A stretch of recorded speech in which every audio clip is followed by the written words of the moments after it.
Well, what do we have here? New patch on August 13th. Warriors, yesterday we launched the Core Combat update as a series of changes focused on opening up dynamic offense. Dynamic offense is amazing! While giving players to avoid spamming attacks. Oh, that's a good one. That's a good one, Ubisoft. Thank you. We wanted to thank our community for all the suggestions you sent on Reddit, the forums, blah blah blah blah, and CCU feedback thread. What is this anyways? Let's check what this is. Oh, it's just Reddit. Okay, never mind. Reddit's useless. Retards. We also held an early access phase.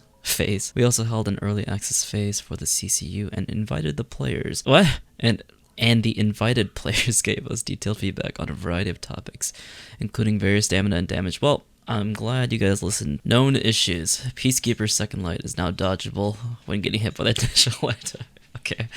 Well, that's great. That's a great buff for Peacekeeper. Rochi's top heavy finisher, Feint to guard break, now works against rollers. Okay, that's actually a really good change, because before you could just dodge backwards, apparently. Highlander's offensive form, enhanced light attacks have been adjusted to cost 12 stamina. Oh, thank you, Jesus. Thank you so much. Alright, that's pretty negligible, not gonna lie. Highlander's light to light combo is now dodgeable on block and on hit when in revenge, or if the opponent is out of stamina. Okay. And these are all the known issues we know so far in the CCU update. That's all the known issues we know, guys. Does anybody have any other known issues? Please let me know down below.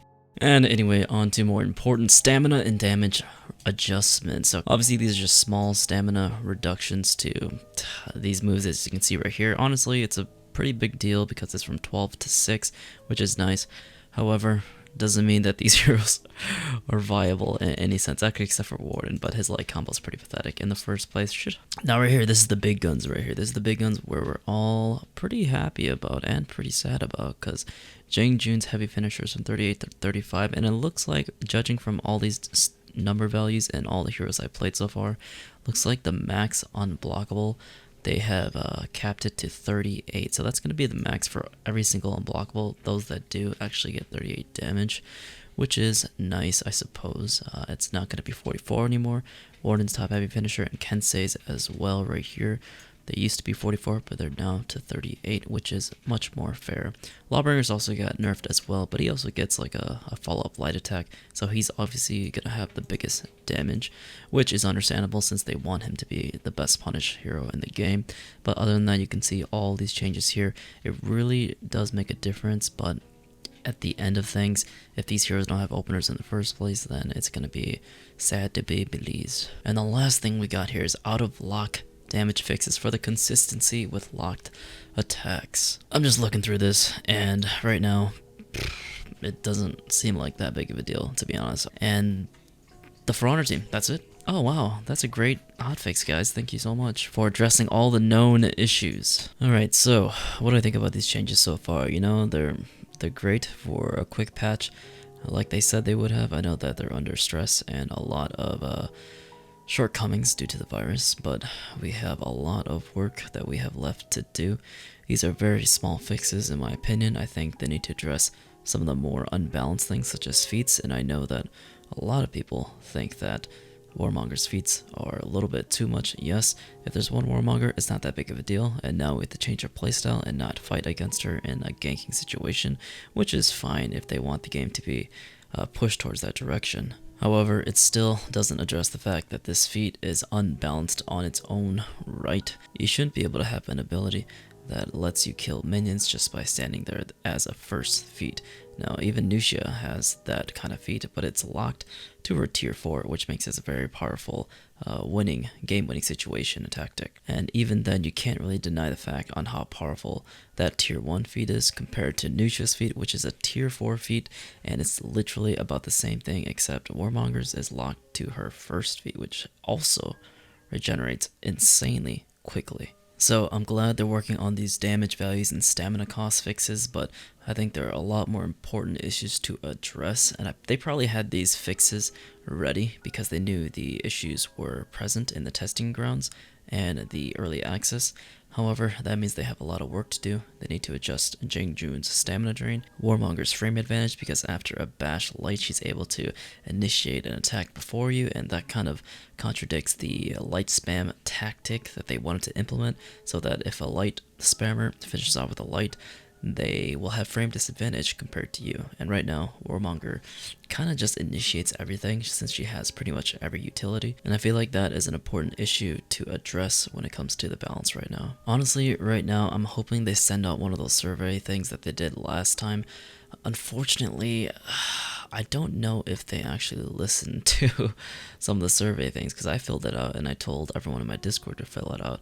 And one of the main things I was talking about was bash spam, and it looks like they didn't really do much with it because people are still able to bash spam a lot, and right now it's pretty much the only viable opener.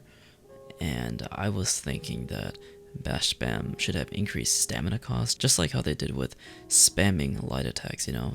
Now they increase the stamina cost for light spamming chains, and that in itself makes a lot of the heroes insanely weaker, because that's all they pretty much had. They didn't have a neutral bash like Warden or Warmonger. I keep calling her freaking Warmonger because Jormungandr, but yeah, it makes a lot of the heroes weaker, and it doesn't allow them to have a viable stamina when it comes to PvP aspect.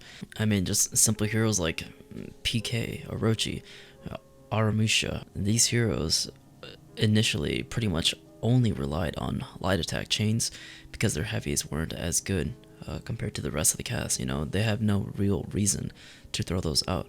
And with bash heroes, they're able to pretty much mix up your opponent with bashes, unblockables, and letting heavies fly. But with heroes like Aramusha or Orochi, the letting the heavies fly tactic isn't that scary, because all you can really do to avoid the mix-up is just block.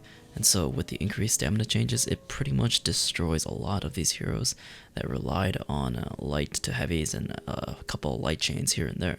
And even if you look at Aramusha's, his light chains are insanely predictable, because they only come from one side. Like after a light attack, the next light is always going to be top. And if you do like a top light, the next light is always going to be a left or right, so it's very easy to block. And like I said on my previous videos, I think they're making a lot of the heroes become shells of themselves. You know, Orochi doesn't feel the same anymore, Aramusha doesn't feel the same. It's not that they don't feel the same, it's just that it looks like and it feels like they don't have any identity anymore.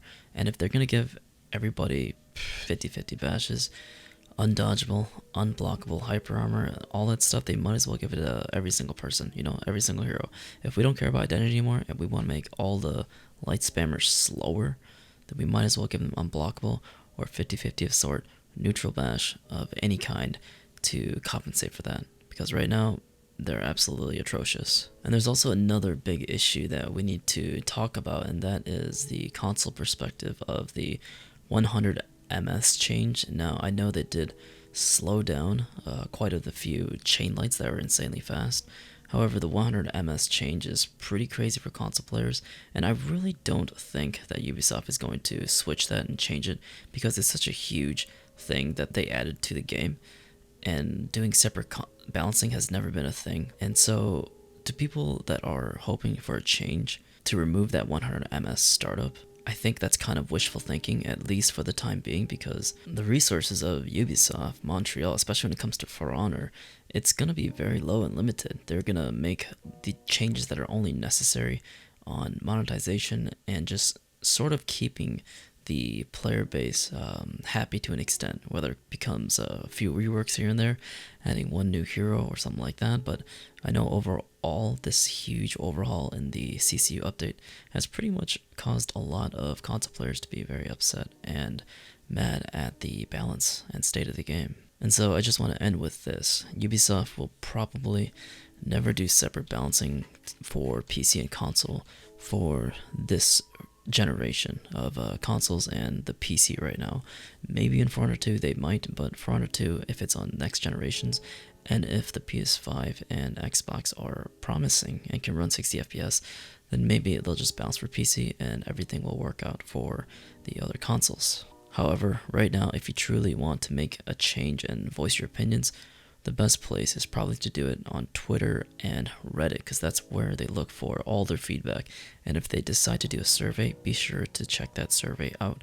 You'll get emailed by it with your Ubisoft account, and make sure to voice your opinions on this, get your friends, and add cohesive arguments and examples to support your claims. Don't just go complaining on random things like light spam and things like that. Make sure you have a cohesive argument on why you think these changes should or should not be implemented. But I mean, with that being said, hope you guys enjoyed the new changes on the 13th. Just a small, honestly, it's a very small fix, a very small hotfix. I hope that they're planning more big changes within the next 2 weeks or so. I know we are under quarantine due to the virus and everything like that, but I mean, gotta keep your hopes up, be optimistic, but also be a realist. If you don't have fun playing the game anymore, drop it, don't play it, wait 2 months, I think, something like that, and just play some other games. Ghost of Tsushima,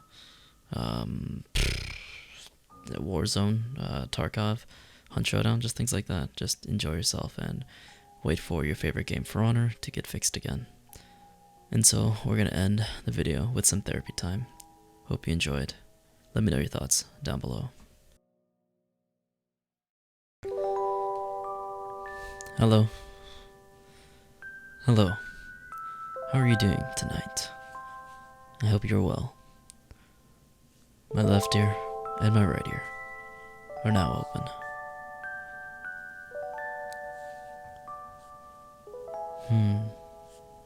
You don't say.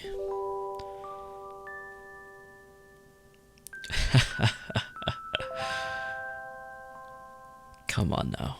You can't be serious.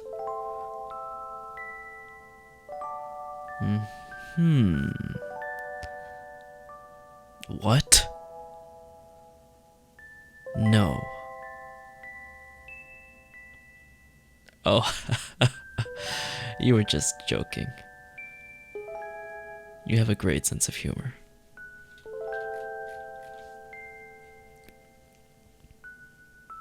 But come on, what's bothering you? You can tell me.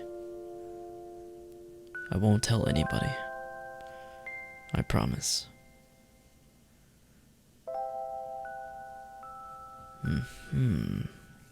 Interesting.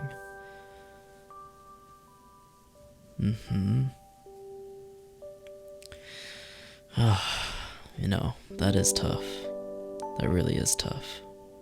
And it's pretty hard, too. Something is rising. And it's not the shield hero. Thank you for sharing. Stop like now.